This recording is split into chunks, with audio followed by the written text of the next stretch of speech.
इस किस्म के जो नारे लगे आज सुप्रीम कोर्ट में पहली मर्तबा, और मैं लतीफ अफरीदी साहब को कंग्रेचुलेट करता हूं कि पहली मर्तबा सुप्रीम कोर्ट के सामने प्रॉपर स्ट्राइक करवाई गई। और मगर मुझे बड़ा अफसोस हुआ, इस किस्म के नारे वहां लग रहे थे कि ये जजेस जनरल राब्ते हम नहीं मानते। मुझे दुख हुआ, बहुत दुख हुआ। मगर आज अगर आप ये देख रहे हैं, आज से 13-14 साल पहले हम यहाँ खान साहब हैं, लाला अफरीदी हैं, बेशुमार हमारे सारे लीडरान, जब हम इन्हीं जजेस के लिए स्ट्रगल कर रहे थे, जो उस वक्त बाहर पीसीओ में बाहर बैठे हुए थे क्योंकि पीसीओ में उनको निकाला गया था, हम इनके लिए स्ट्रगल कर रहे थे। हम फौजी आमरों को भी मुंह दे रहे थे, एजेंसियों की मुदाखलत को भी हम मुंह दे रहे थे।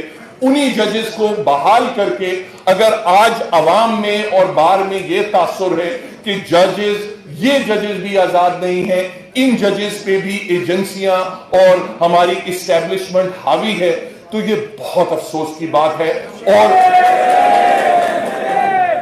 और अब हमारी, मैं समझता हूं जो जिद्दोजहद है ना, ये इसको हमें सिर्फ सीनियरिटी और अपॉइंटमेंट्स पे महदूद नहीं रखनी चाहिए। YouTube पर गुगली टीवी देखने के लिए youtube.com की सर्च बार में गुगली टीवी टाइप करें। गुगली टीवी के पेज पर सुर्ख रंग के सब्सक्रिप्शन वाले बटन पर क्लिक करना ना भूलिए।